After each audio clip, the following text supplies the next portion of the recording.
Welcome back. This is Newsfile, your most authoritative news analysis platform. And here on Newsfile, we put Ghana first.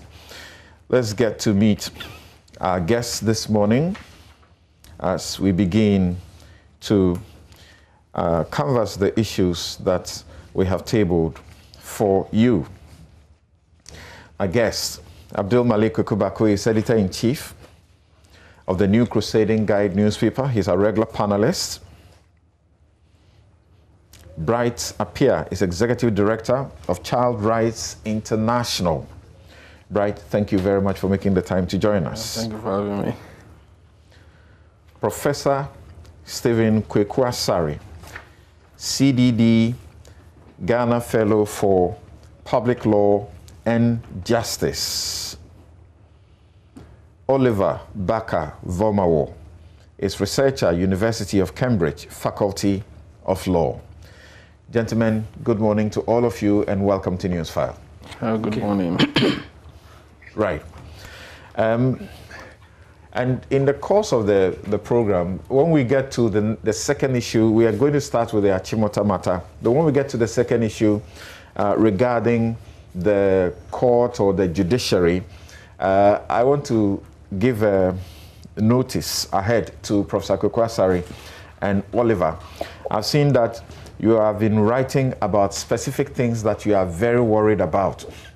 Oliver is worried about a judge somewhere in the Volta region refusing to grant bail, and he feels there are no reasons for refusal of grant of bail to a group of people who were arrested for unlawful assembly because they were saying that they wanted to do something about homosexuality. Right?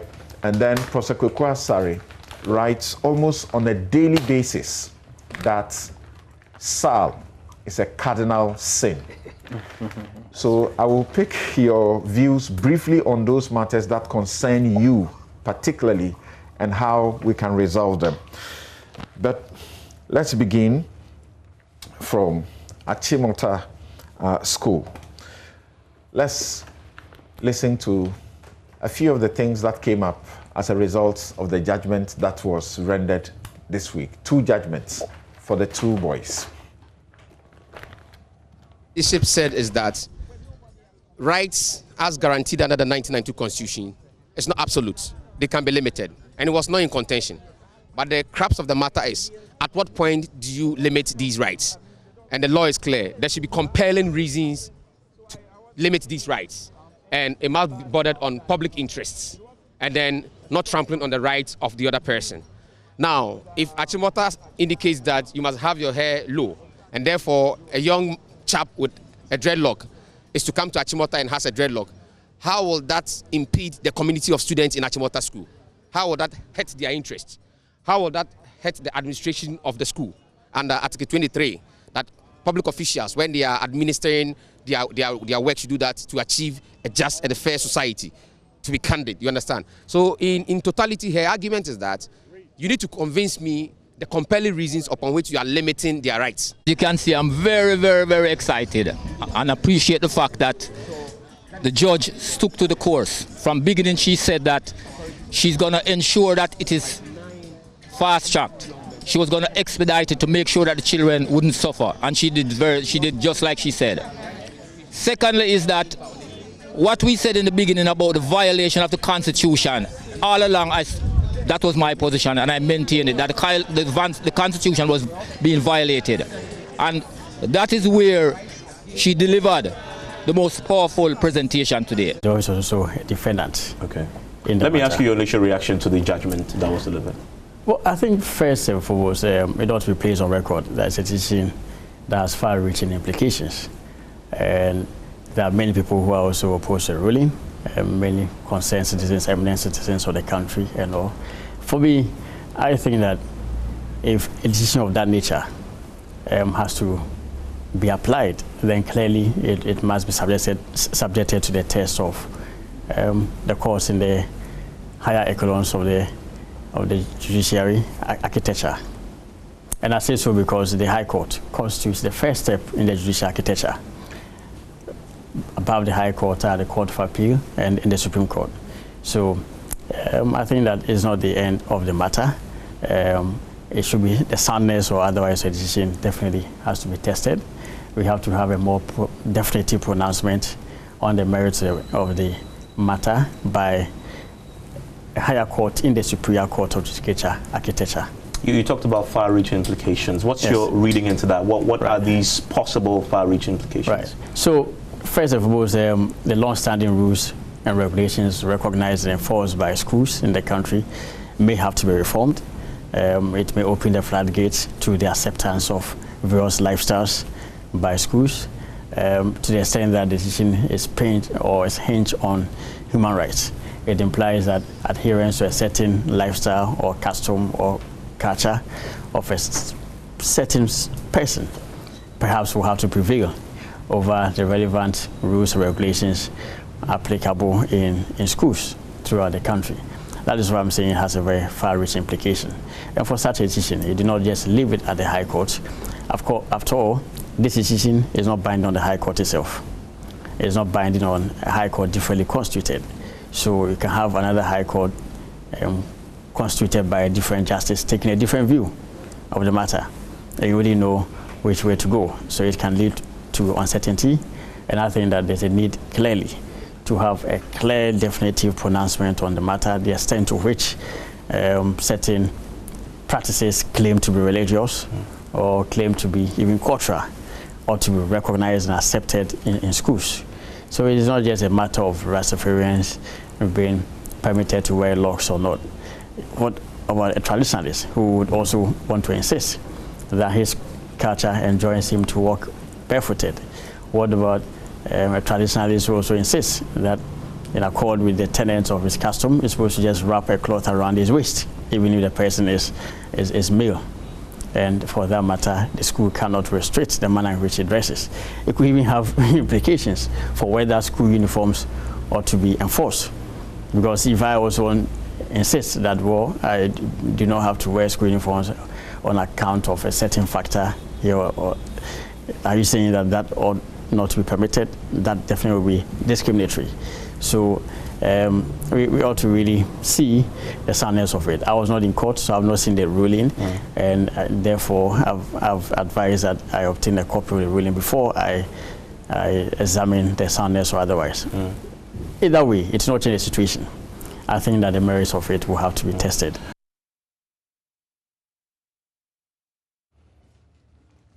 Right, so you had Rasta, one of the lawyers for one of the cases, and then you had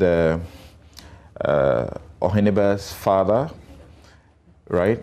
And then you had the Attorney General sharing their views on these judgments.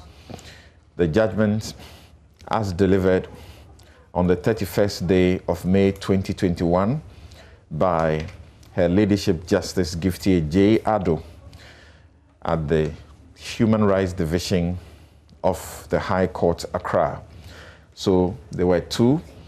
One, Tyrone Aras Magai.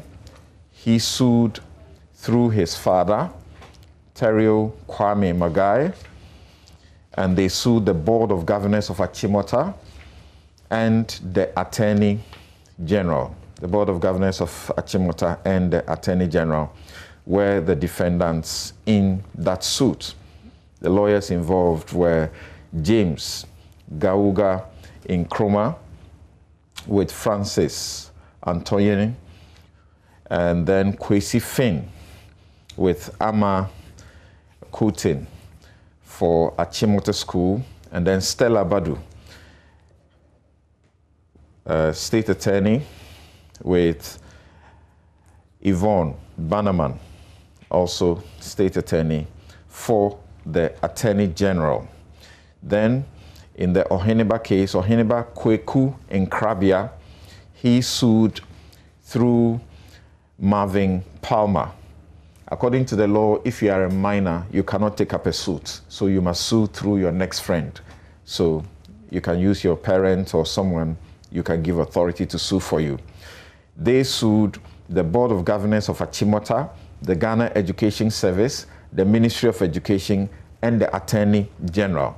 So For Ohenebe's case, they sued 4. And the lawyers were Wayo Ganamanti, you heard him a while ago, with Ishmael Andani Abdullahi and Julia Selman Aite, as well as Yehuda Kote.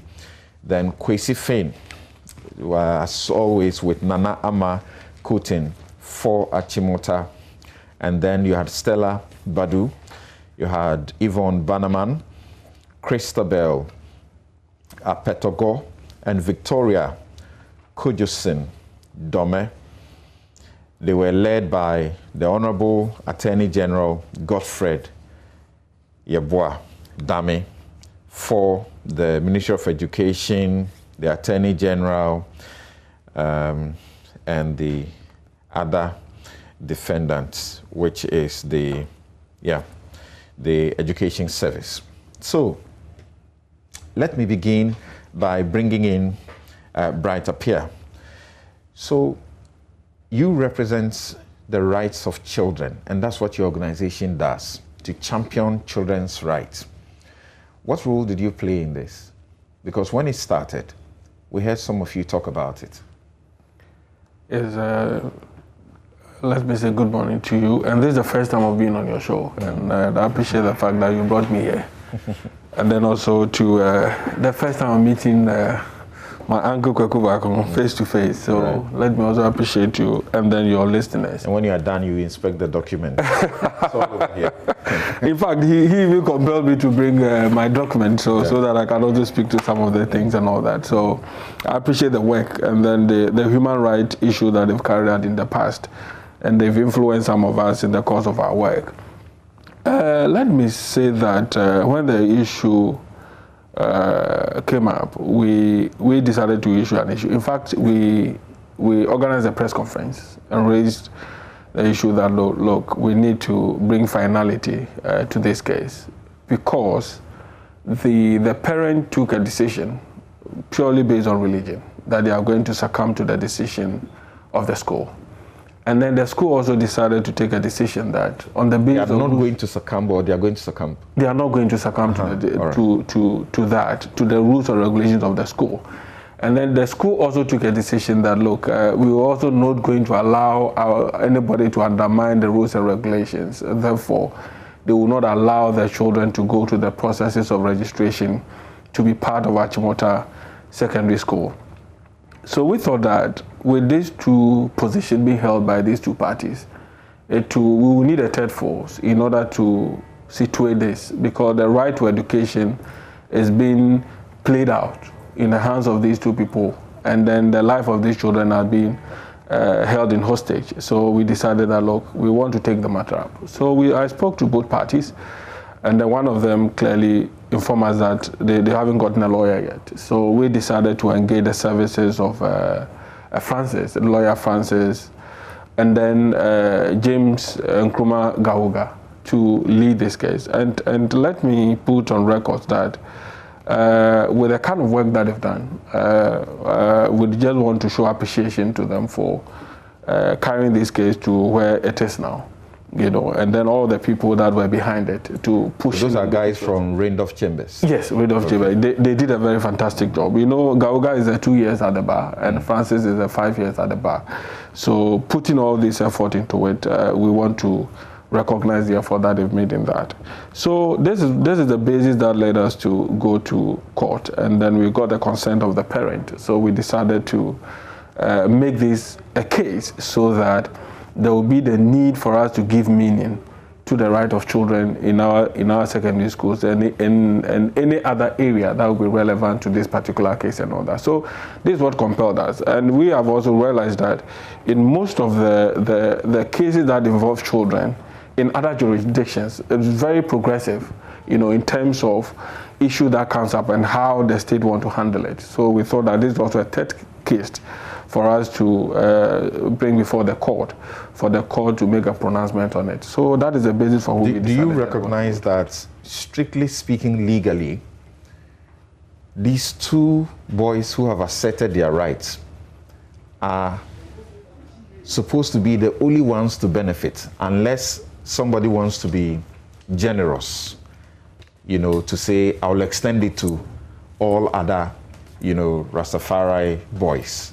It will benefit just the two of them. Do you recognize that? Oh, yes, because her leadership made it clear that on the basis of asserting your human right, you know, you cannot just, the fact that I have asserted it do not mean that this is an absolute extension to other people. So that is what brings about the issue of whether or not the floodgate has been open for enjoyment of human rights in schools and all that. And I'm sure we will maybe we'll delve into that. All right, so take a quick breather. Let me go to my guest on Zoom, and starting with Professor Kukwasari.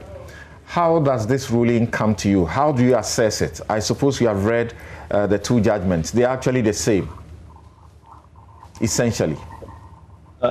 Samson, thanks so much for having me, and good morning to your listeners. I can see my good friend Kokubakun is there with you. I want to congratulate him for the honorary degree that was conferred on him sometime, I think last week or so. I read somewhere that he was not going to accept it, but I hope he has changed his mind and soul and heart about it, because a lot of us lobbied for this honor to be conferred on him. It's something that he deserves, and he has to accept it. We wouldn't allow him not to accept it. Coming to you have spoken for many people. Thank you. Coming to the case, Samson, I want to first of all congratulate the kids involved, Tyrone and Oheneba. Whenever I think about the case, I set my mind to many years ago when I got that letter that I'd been admitted to St. Augustine's, or even when I was going to sixth form, I got that letter that I'd been admitted to St. Peter's. And I believe I would have been completely devastated if I had to go through what they have gone through. But these guys, anytime you hear them talk, you realize that their spine is made of steel. I'm so much in awe of them. And as a nation, we need to re-examine ourselves. Was it really necessary to put these kids through this nightmare, this horror show? Just like Mr. Appiah was saying, I would also want to congratulate the legal team, Francis and everybody else. They did a fantastic job. And I also want to say the judge did a brilliant job. I've read the judgment and I'm highly impressed with the judgment. Now, quickly, I want to address this notion of opening the floodgate. I mean, this is nothing new. This is what I call a staple tool that people who are for the status quo invoke anytime there is a landmark civil ruling that give people or enforce the rights of people. I mean, people said that when blacks were allowed to go to school, when women were allowed to vote, and so on. So there's nothing new here when people talk about the floodgate. It's just a red herring. We are not the first country that a court has held that people cannot be denied their right to education based on their religion, specifically based on their grooming, which, if you read the judgment, has its roots in the Bible itself. The judge wrote about Judges and Numbers and Samson and so on. The Nazarites. And so Zimbabwe has, Kenya has gone through that, South Africa has gone through that, Malawi has gone through that. And the parade of horribles that you read on social media, that people canvass, that's just, Facebook talk and social media talk. They have no basis as an empirical matter or even as a logical matter. Many people who say these things, this floodgate, they probably have not read the opinion, or if they have read the opinion, they don't understand what it is that the judge is saying. The judge is not saying Achimota cannot have rules. In fact, the judge insists that Achimota needs rules because Achimota and other public schools need an orderly learning environment. And so they can make rules. However, the judge is also saying that sometimes the rules that they make collide with fundamental rights. And when that happens, they need to be balancing. So Achimota or public schools can say to students, well, you can't go outside campus without exit, and that will collide with the freedom of movement. But when you balance the need for order in schools against that right, every reasonable judge will say, yeah, that is constitutional. It is okay for schools to restrict the movement of students, because if they don't, chaos would ensue on the campuses. However, when you look at this specific matter, this grooming policy that Achimota has, the judge asked the question, well, what is the objective of that? What is that for? Achimota could never give a convincing answer. They kept throwing things like discipline and academic achievement and hygiene and so on. But they were never able to demonstrate that just merely because of the style of your hair, you are likely to trigger indiscipline, or the learning environment is going to be negatively affected, or any dysfunctional actions would ensue as a result of that. The judge actually said Achimota and the state did not answer that question.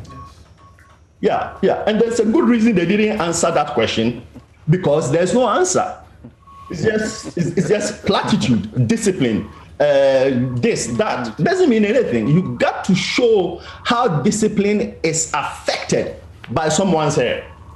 And so we on social media, we were even surprised that the Attorney General was defending this, because if you just went on to read a few cases around the world, you would have come to the inevitable conclusion that this restriction was not going to be allowed. Now, Samson, the other thing that, I've said that this ruling, for instance, does not mean the traditionalist or somebody can go to a math class and say, well, my religion requires me to slaughter a sheep, and so here I am, I'm going to slaughter a sheep. That's nonsensical. Or people sometimes say, well, people will go and smoke weed. Smoking weed is illegal. Thank you. And so what is the basis for even thinking that way? It surprises me when people make some of these arguments, and people should actually sit down and read the judgment. If you read the judgment, all the floodgate arguments would go away. I have a few quibbles with the decision. Number one, I was disappointed that the judge did not award compensation. And the theory she advances is that, well, the students and the school are going to have ongoing relationships, and so compensation may not be proper. I disagree, because compensation is something that is awarded as a result of a past transgression. As a result of denying these guys 2 months of education, we cannot just say, well, let's pretend nothing happened, come to school and let's get along. No, if you do that, not only are you taking away from the kids, but you are also incentivizing the school to misbehave in the future. People learn, agencies learn, when there is a price for their misconduct. In Ghana, most of these administrative agencies are too careless when it comes to applying the law. They don't care very much about administrative rights because they know even if you go to court and the court says, well, look, you couldn't do that. There's no cost beyond you couldn't do that. Judges should read carefully the case of Awuni versus West African Exams Council, where the Supreme Court imposed costs, and I would have wished the judge had imposed costs on that. The second thing was, I thought in such a case, it was clear that the harm that would be done to the boys by not allowing them to go to school would be irreparable. So Tyrone and Ohiniba showed up in school yesterday and they had to go write an exam. Well, how are they going to write that exam if they've been denied education for 2 months? And in that regard, I would have wished the judge would have granted the applicant's injunction, injunct the school and allowed the boys to continue their education while the matter was still being heard.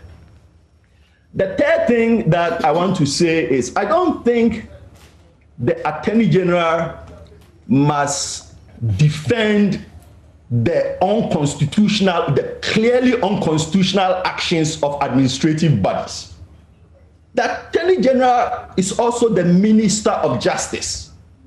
And the Attorney General must have an interest in enforcing the Constitution, in ensuring that the constitutional commands are complied with.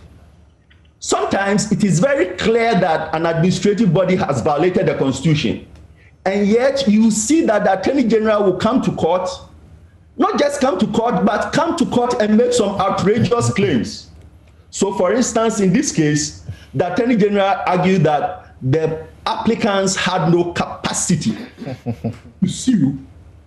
And the reason they had no capacity, according to the Attorney General, was because they had not yet accepted the admission. This is an outrageous claim. I mean, it's so frivolous. But in respect of that contest by the Attorney General, do you think the manner in which the judge rendered herself is fair to the Attorney General? It sounds a bit like, you know, the Attorney General must feel hurt that if you read the lines, quite embarrassing, right? I don't even think she goes far enough. That's what I was saying. You should award cost because you cannot come to court and make frivolous claims. It was so frivolous that it's embarrassing that the whole Attorney General will go to court and say that. Some of these arguments are Facebook arguments. They should never find their way to the court. And if they do, there has to be consequences. Okay. People's rights are being infringed, and you come to say they don't have capacity because they have not accepted some admission that was offered to them when their attempt to submit that admission has been stifled by the person that you are defending. Okay, hold on for me. Let's get to Oliver. In your reading of the judgments, do you come across the understanding that it is not a matter of Facebook arguments as made by the Attorney General that the floodgates will be opened as a result of this, so that the young chap in Jamestown who says, by my culture and my religion, I am supposed to aspire to Wolome or something, therefore I will not wear slippers, I will not wear sandals, I must go to school barefooted. Then some fetish, person may also come to say, I don't have to put on a shirt. Maybe I get a calico around my waist and that is fine. Do you find that this is not a germane concern? Samson, thank you for having me again. I unfortunately, I must also do the usual rounds and thank Francis Ontoni for the way in which this case has been conducted. I was absolutely privileged that he reached out to myself and others as well to help in writing the brief. I think it shows an awareness of, bringing a lot more people on board in helping move something as momentous as this. Now, to your question, I think I've also been reflecting on why the reflex around floodgates continue to come up. And I think one of the reasons is that perhaps the biggest disservice our Constitution does us is that it expressly includes in the language that our Bill of Rights is subject to certain clawbacks. And unfortunately, this should have been mundane, in my opinion. But for some reason, it has given some licenses for some to think that anytime rights are asserted, it's inherently absolutist, or that there's something anarchic about assertions of rights. And, I've said on different occasions that one of the tragedies of how we analyze rights in this country is that we tend to read the right backwards. That is, we start from the limitation. And even before we give ourselves time and scope to fully appreciate the breadth and the full incidence of the right, we are already invoking a limitation to negate the right. So to say that the right is not absolute, that has no magic of its own. In fact, there's no jurisdiction in this world that has said that any right is absolute. And no one has ever asserted, even in our courts, or advanced an absolutionist theory of their right. So yet, anytime you go to court or anywhere to allege a violation of rights, before the court even discusses the full extent of what your right is, you find several references to the fact that your rights are not absolute. I mean, even in this judgment, which I think is one of the most pleasant decisions I've read in a while, the judge mentioned the fact that the rights are not absolute at least 6 times. And this is in addition to so many other instances where she says the same thing without using the word absolute. So for me, the consistent hammering on the language of absolutism perhaps reveals some uneasy relationship we have with the way we assert rights in the country. And if I would diagnose it, I think Justice Amosechi in the MPP IGP diagnoses this when he says that, we have so far long lived under military rule that we have very little experience of true democracy. And for which reason we become like the bird in the cage, that we become to think of the cage as prison. So even when the doors have been flung open for us, we huddle in a corner and we refuse to leave. I think that's what happens. And you keep hearing that when people shout, rules are rules, without a willingness to engage. But what are those rules? And why those rules? So my suggestion is that we spend a little more time with the right before we already start deferring to limitations. Now, you've talked about perhaps the issue of the moral panic that is happening. And perhaps for me, it's one of the most distressing things that is happening around this case that we need to talk about a bit. Because the shortcut in reasoning for people to say, well, a Rastafarian student is asserting their right, for which reason there's a breakdown in the moral fabric of our society, is something for me which is so shameful that I am certain that tomorrow will look upon us very unfavorably. Now, in high schools in particular, our high schools have become, a hotbed of religious intolerance, which for me, and some may disagree, is linked to an outgrowth of perhaps a Christian fundamentalism that is happening. Let me give you an example. Today, so many of the public schools are describing themselves, even though they were not established by missionaries, claim to be Christian schools. Kwesi Prempeh, for instance, was giving an example of his alma mater, the Odan Secondary School, which was one of the Nkrumah's Ghana Education Trust schools, has no history of missionary ownership, has no history of missionary or Christian control, but today in its own prospectus, it describes itself as a cross-Christian school. So we in the society as Christians, who are in the majority, we have failed to notice our own blind spots. So for instance, it will be very difficult for me today to go to court and say, to court man-made by Christian judges and say to them, the fact that Christian schools continue to impose Christian church services violate the Constitution. Perhaps the most likely response I would get is what Justice Adinyere gave in the Bonfed decision, that churches contribute to the moral character of our people, and that if the schools impose some church services, they are good for the moral formation or the moral character formation of the students. But imagine a public high school which is headed by a Rastafarian or a traditionalist. You've given those examples, right? And the Rastafarian decides that I would impose my own religious rights, that everybody in the school must wear their hair in a particular way, or must perform their religious rites which are known to me. Or that the traditionalist says, I'm bringing a shrine to the school, that everybody must perform the religious shrine ceremonies, which is exactly what Christian services in the campuses are. Do we think then that we would then consider that the Constitution forbids those instances? So it seems to me that we, the majority with our Christian values, have certain blind spots that we do not concede them, even when we are pushed back a bit on them.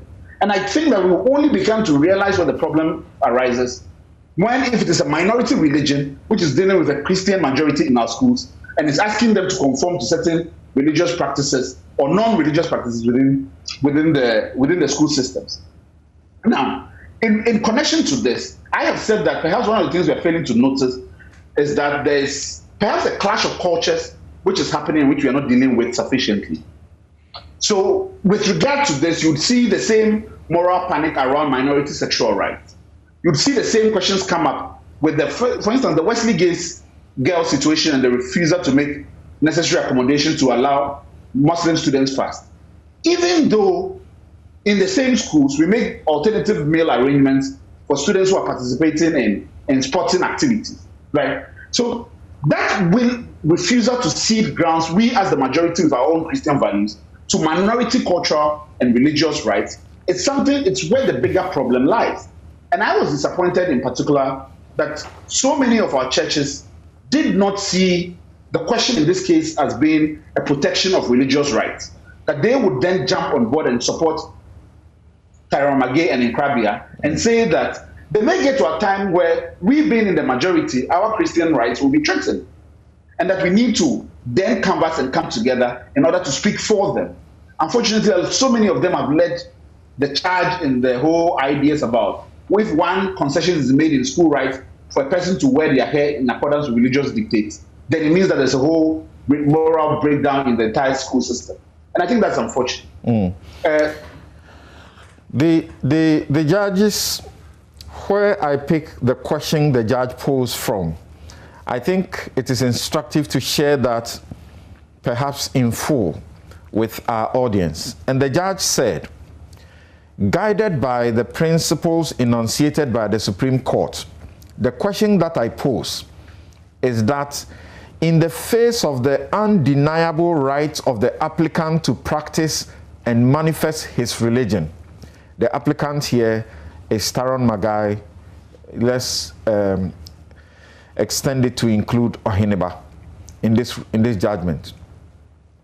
What reasonable and proportionate justification has been placed before this court by the respondents, Achimota and the rest of them, the Attorney General, so that in balancing the two competing interests, this court is obligated to tip the balance in favor of the respondents?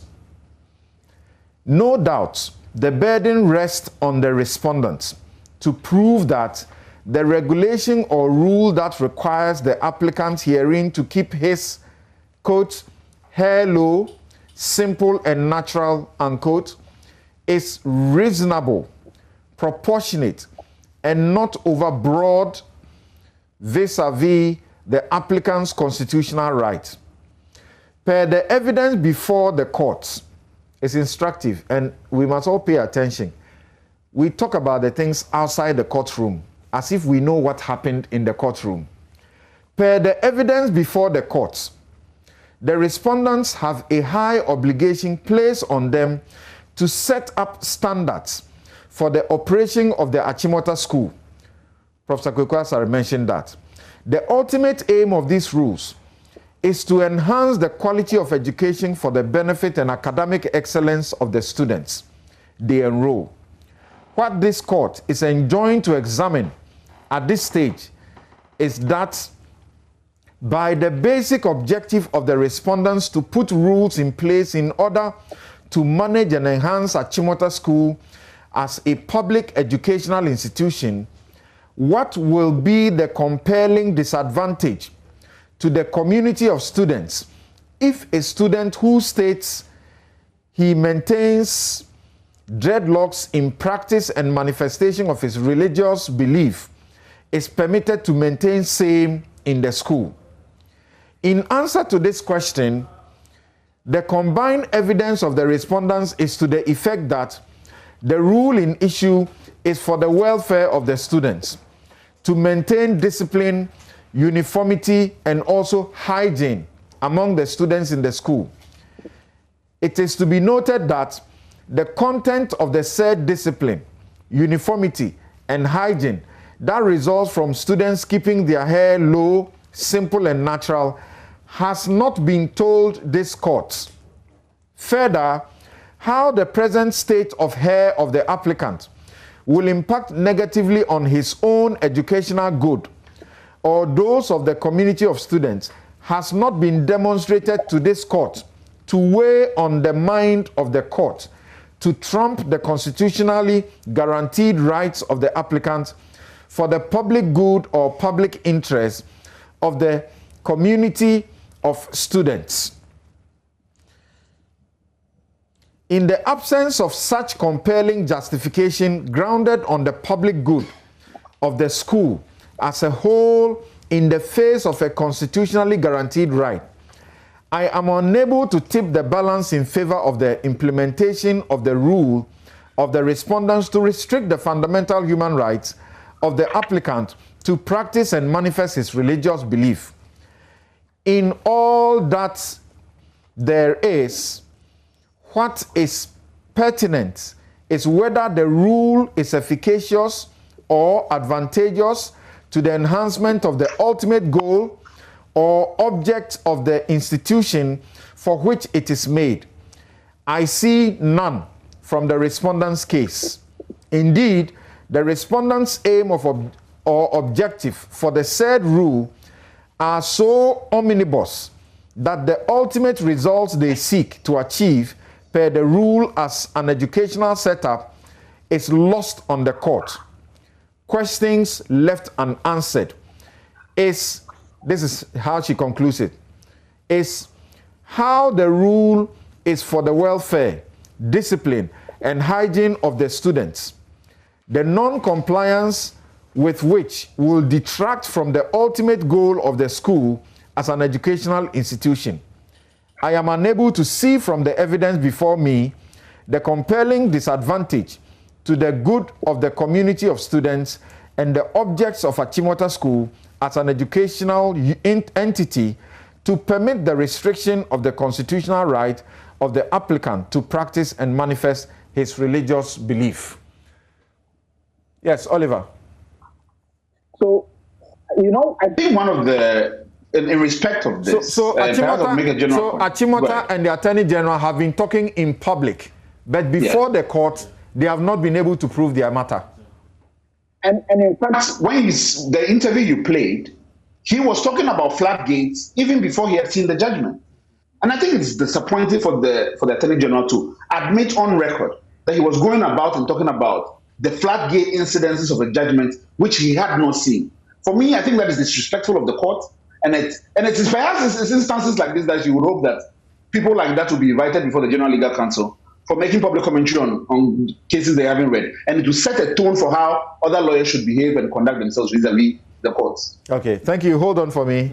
Yes, Kweku, is this floodgates question, which has become central, is it flippant? Is it Facebook?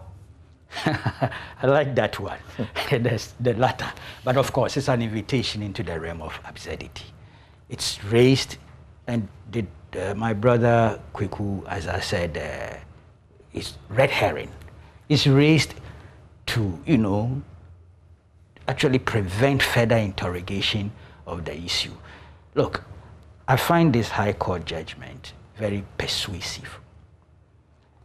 I'm educated by the point you made that it is not binding on everybody in terms of its jurisdictional limitations and things. It may be instructive to everybody else. Fantastic point. That is the word I was looking for. But I think it should trigger the Ghana Education Service to exercise its mandate, its supervisory role over all the schools that come under its armpit. Consolidate, compile, codify certain rules that all these schools would deal with as an umbrella body. Perhaps that's the way. Maybe we didn't even need a litigation in court if that gray area had been dealt with. But fair deal. I'm happy with the court intervention and the judgment that has come. We need not continue this facade. Look, it's not necessary. For me, initially, for me, it was needless. My instincts, my sentiments were with the boys. But I knew that those were not substitutes for law and school rules and regulations. What we have learned from this, perhaps education by negative experience, is that the GES should trigger its mandate and do the right thing as we move forward. But the point about floodgates and the rest, as I told you, it's the usual style. Are you saying that people, stakeholders like Angel Kabono, president of the NAGRA, are misleading the public on the back of this judgment or misreading it when they say, now our job, every teacher, he was sort of giving an instruction, every teacher, don't be bothered by what your students wear, don't be bothered by the kind of hair they wear, hairstyle they wear, all of that should not matter. Your job, just go to the classroom and teach and move out. That's all they are going to do. So our kids can wear Puto and go to the classroom. That's what he's suggesting. You see, I'm not happy with name mentioning because then it looks as if you are taking on a person. But of course, it's a public figure and he's spoken. He's the president of a powerful big group of, yes. of teachers. I think he got it all wrong. His line was part and parcel of this red herring thing Professor was talking about. You know, look, I don't know, but we ought not to be here at this point in time dealing with such issues. And that's why I go back to the GES Act. And I think it was a Sankoma who even got me onto that path, right. You know. And it's as simple as that. 64 years of independence.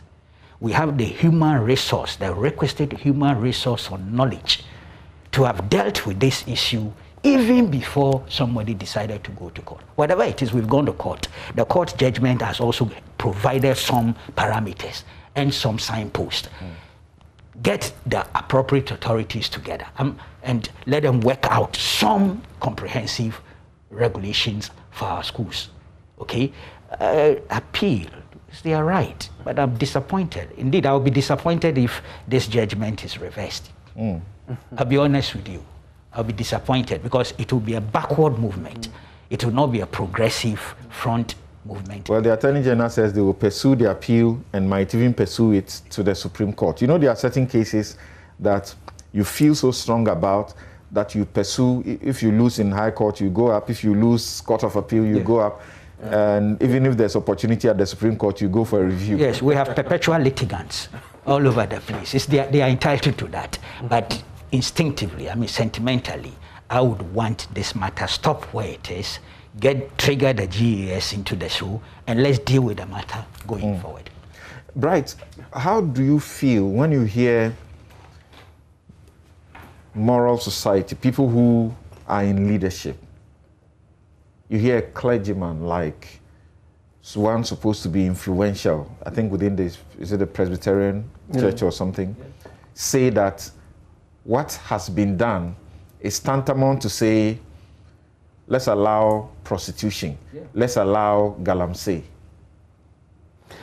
Well, something is sometimes a bit sad to hear some of these commentaries from people that you expect them to contribute to the moral development of children so that they will have a clear understanding of what our society want to give to us. Because I strongly believe that these are people who must hand over a certain moral standards for the development of children. So when some of these arguments come up, you ask yourself, where is it coming from? And what is the future that we have for our children? Because clearly, for me, if we want our children to behave in a certain way, then it is on us to give them that path so that they can work on that. So if we have failed to build the moral conscience of our children and expect them to toe a certain line, then it's a reflection of the things that we've not been able to tell them to do. So when some of these issues come up and there's these commentaries and all that, it's worrying. But clearly, that's the reason why some of these cases might be tested in court, for the court to come to some reasonable conclusions on it, so that at least we would have a way to go in terms of how we want to raise our children. They have, most of the things that they've mentioned relates to the issue of other people coming in with all kinds of religious beliefs and all that. And sometimes when I hear some of these arguments, I ask myself, where is it coming from? If you What's want, your answer to that? My answer has been provided for by this particular judgment. That look, and you've even mentioned it, that the enjoyment of right is not just a matter of you saying that because somebody is like this, you should also be in the same form. Even when it comes to dreadlocks, it is not everybody who keeps dreadlocks that can deem it to be a religion. For that matter, you can just decide that you want to practice it and all that. But let's begin to put flesh on the things that we do for children and give meaning to it and all that, and see how best people can appreciate it. So I was a bit laid back when the issue of religion and the rules and regulations of school, people were playing it out as if this judgment came in to undermine the rules and regulations. And for me, it is something that we have to drum home so that students do not take it for granted. Because the basis of the judgment, from my perspective, is even based on the school rules and regulations. And what her ladyship wanted the authorities to do is to prove to her that this religion, there's a compelling reason why these students should not enjoy those rights and all that. So there's still a strong commitment to rules and regulations of school. And we expect that our students would live by the tenet of these rules and regulations. But in fashioning out these rules and regulations, the interests of children must be brought to bear on it, and then the enjoyment of their freedom must also be brought to it. That is why I find it a bit strange to see the argument raised. I think Professor Asari mentioned that.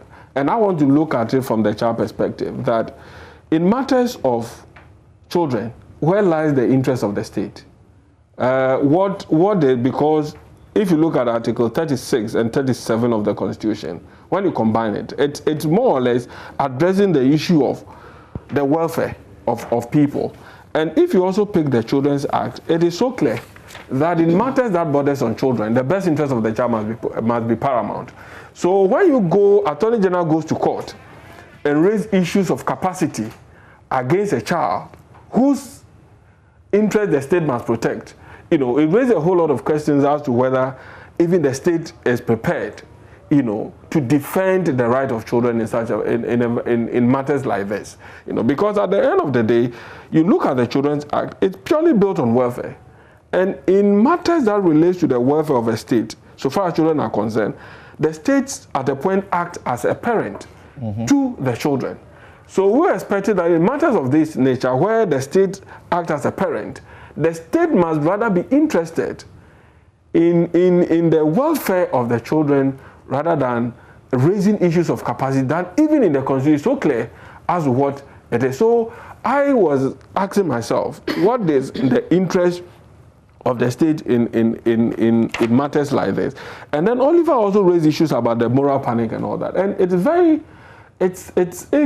if you look at the caliber of people discussing this issue, and the way they are raising issues about Rastafarians and all that, I find it a bit a problem. And I think that for us to do justice, we need to begin to look at how best we can shape up the conscience of society so that they can respect the right of children. It's very, very important and very crucial. Yeah, so you say in a minute, people are saying, okay, so if the schools are in what is known in law as local parentis, for the children, as they are acting as guardians for the parents and the guardians as well, should they be allowing a child to do anything they want?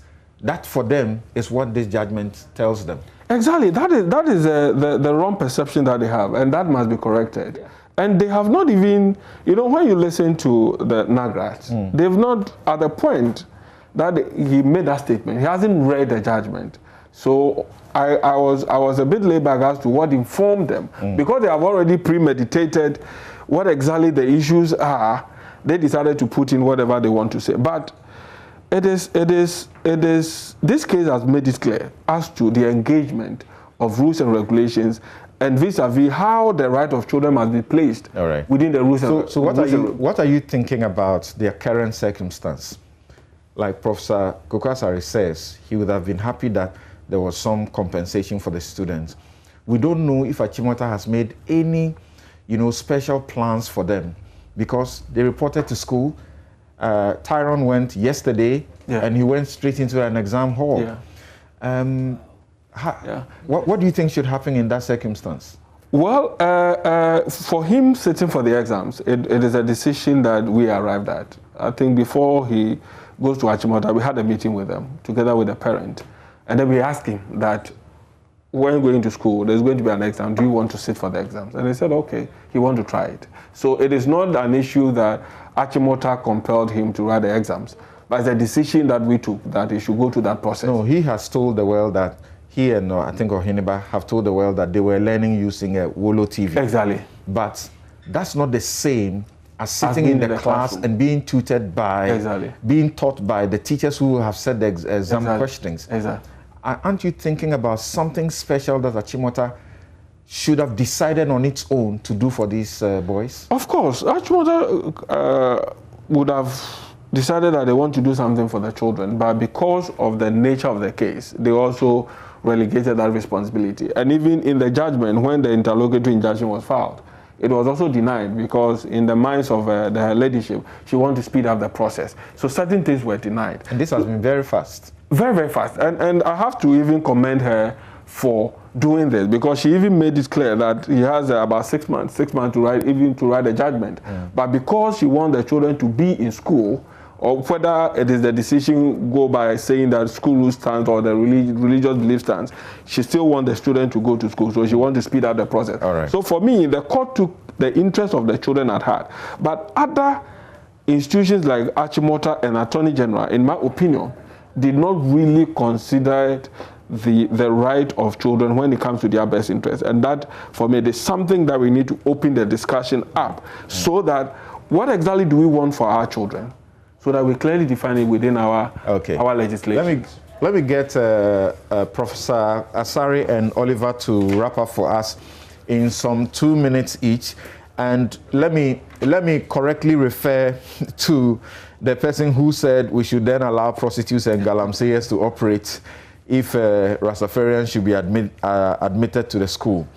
The comment was by Stephen Bosomche Ayensu, former Methodist Bishop of the Obuasi Diocese. Former Methodist Bishop. My Presbyterian friends are on my neck. All right. Yes, so Prof, the appeal is going on. We know appeals can take a while. If it took, say, 3 years before a decision was made, then it would have become useless, really. But supposing this appeal too gets a speedy attention, and it is decided quickly and it goes against the students, what do you foresee could happen? Well, in that case, in that hypothetical, it will go to the Supreme Court. But let me go back and say that I completely share the socio-cultural analysis that Oliver did previously. And I agree with Mr. Pierce's emphasis on child welfare. But I want to spend my 2 minutes on the point raised by Mr. Baku, Dr. Kwaku Baku, Honorary Dr. Kwaku Baku, on the GES, the GES.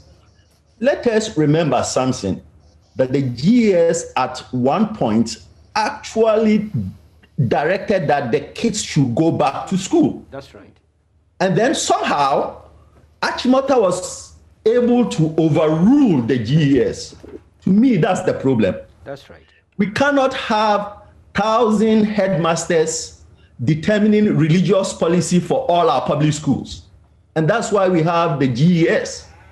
The GES, in this case, in my mind, allowed Achimota to walk over them. I agree. Now, in where I am, the equivalent of the GES, they make available guidance or regulations, booklets to headmasters on certain religious matters. So we are talking about the Rastafarians. but we also have the issue of, let's say, Ramadan and fasting. We cannot countenance a situation where every headmaster decides whether he's going to allow or not allow fasting. The GS must have guidance on that. Sure. Ramadan requires fasting, and if a student wants to do it, schools should allow them to do it. And here's what schools can do to facilitate that process. The second and last point I want to make is that the board of governors of these public schools must understand that they are not running private clubs. They are running public institutions.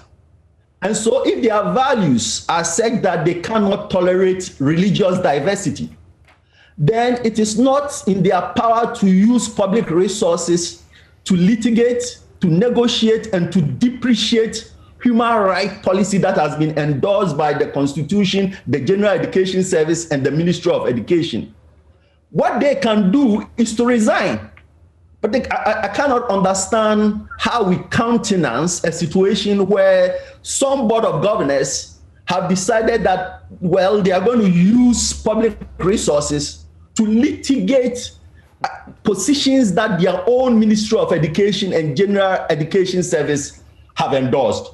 So those are the two things that I think we need to address and update our minds to. Thank you. Yes, the final 2 minutes to you, Oliver. What should be the way forward? I doubt that we may come to a situation where, if it happened that the decision was reversed on appeal and the students are in school, then the court will say they should be withdrawn. Well, I mean, I'm praying that we don't get there personally. I think if I was thinking of a way forward, it's something which I would say generally around how we view and construe constitutional rights. And this is an appeal I want to make to judicial authorities generally, because these issues about people's rights will continue to come up in the court, not only in this contest, and especially even in this contest, we are being careful to say that the judgment only applies to these two. So it is likely that other individuals who may be affected in similar ways may also be compelled to go to court on their own if the GES does not take the initiative to set proper codes in place. So my appeal then is that when courts are construing constitutional rights, we should not let ourselves forget that in this country, rather than right, it is power that has been more frequently abused. And yet, those who call power to account and those who are calling for rights to be respected are unfortunately more rigorously scrutinized as opposed to those who call for more power to be given themselves and more likely to abuse it. So this is kind of the framework in which I'm hoping that courts view this. Most importantly as well, as a matter of going forward, I think that one of the things we've seen in this case is the question about balancing of rights and the balancing test. Now, the Supreme Court says this all the time. The judge in this case also relied on the same to say we must balance. However, one of the things no Ghanaian can say confidently and accurately is that what exactly is the balancing test we use? And so for so many times, all the courts will tell you that we are balancing this right versus this public interest. And we don't know how the balancing process is done. You know, in this case, you may get, I think this judge got closest to setting out a balancing test, which we do not often see. A lot of times what you get is a description of the right, some long soliloquy about the etymology of the right. You throw in some dictionary definition, then you say, I have balanced it. My hope is that, you know, that the Supreme Court, the backstops at the Supreme Court, that they would set out a proper test. And now there's examples that have been used in other jurisdictions. And since we are not shy from looking at what other jurisdictions have done, for instance, in the modern purposive approach that we took from Israel, that we would look at, for instance, the three-stage test which has been developed in other places where we say, first, it is not the right that must be justified. It is the limitation to the right that we need to justify. And in justifying limitation to the right, the first question is whether there's a compelling governmental interest that we need to protect. And if there's a compelling governmental interest we need to protect, whether the steps we have taken to achieve that goal or interest are narrowly tailored to achieve that. And then when we do that, then we go to the next question as to whether there are more less restrictive means for achieving that same interest. So in this particular case, for instance, there's a legitimate government interest in discipline in the schools.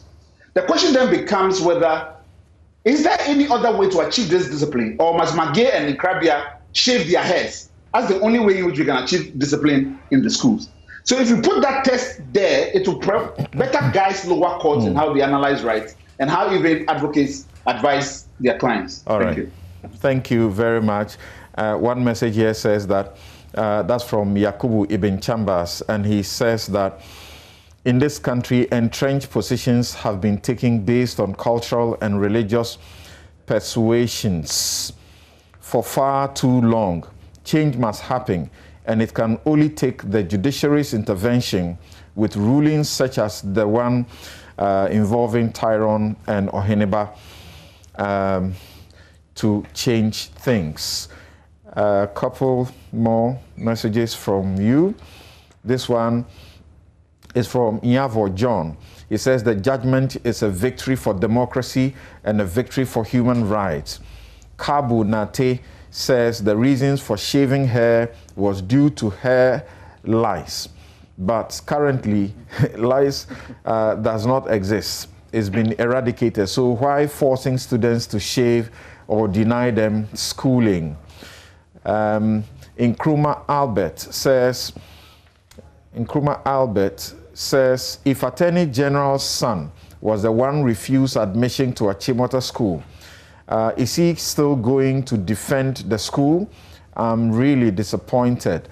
Collins Little Tete says, justice suffers when men refuse to stand firm for what's right.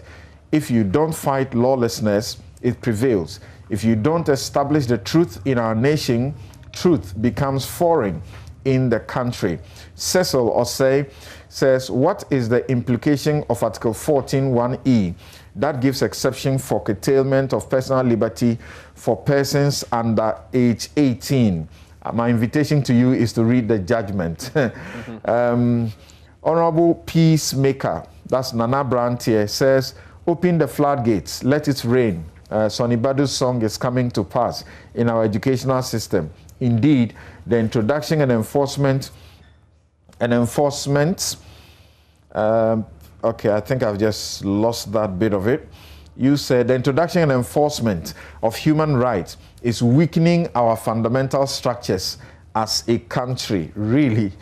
Ransford B. Akoto says there is a bigger issue of religious intolerance in the SHS that has to be dealt with. DES has to step in and provide guidance for all public schools. This is a national security issue and should be dealt with as such. Just two more messages. Say Banku says, interesting points about Achimota and Rastafarian students' case. Okay, just inviting the public to tune in to Newsfile. Then Charles Rekubrobe, Dr. Charles Rekubrobe says, legal luminary of lawlessness. Okay, you don't say anything apart from that. Thank you very much. We will take a break and return to the Supreme Court and the Chief Justice, more particularly against Dominic Ayine. Is it fair to label the reference of Dominic Ayine for investigation and possible disciplinary sanctions as tyranny of the judiciary? Is it not the case that what the judiciary is seeking to uphold is professional standards? But I cannot close this without mentioning that there's been some media criticism of the judge, that the judge asked journalists to leave the court premises, the courtroom, and some have actually said and used very insulting words on the judge, that she had no right to do so, and that was against the constitutional order. I invite you to read the Rules of Court, Order 1, Rule 2.1, says publicity of court proceedings. It says all proceedings of the court, including the announcement of its decision, shall be held in public, except as may be otherwise ordered by the court in the interest of public morality, safety, or public order. Then it says that Sub-Rule 1 shall have effect subject to the provisions of the Constitution and any other enactment in force. Finally, where in the exercise of its powers the court orders that any proceeding shall not be heard in public, it shall specify the reason in the record book, and those proceedings shall be held by the judge in the presence of only the parties, their lawyers, and officers of the court. So is the court allowed to render a judgment where only the lawyers, the parties, and their lawyers, court officials are? That is so. The law allows it. And this particular court, the Human Rights Court where this case happened, is a very small, tiny court. Anytime I go there and other lawyers, we go there, we actually sit outside until your case is called, then you are invited in. Because the bar where lawyers sit, appears can accommodate not more than 6 people. And then where parties, people who are litigating sit, it appears cannot accommodate more than 8 people. So when I go to court and say I have about 2-3 juniors with me, they are not allowed inside. I enter that court alone. Thank you very much. We'll be right back.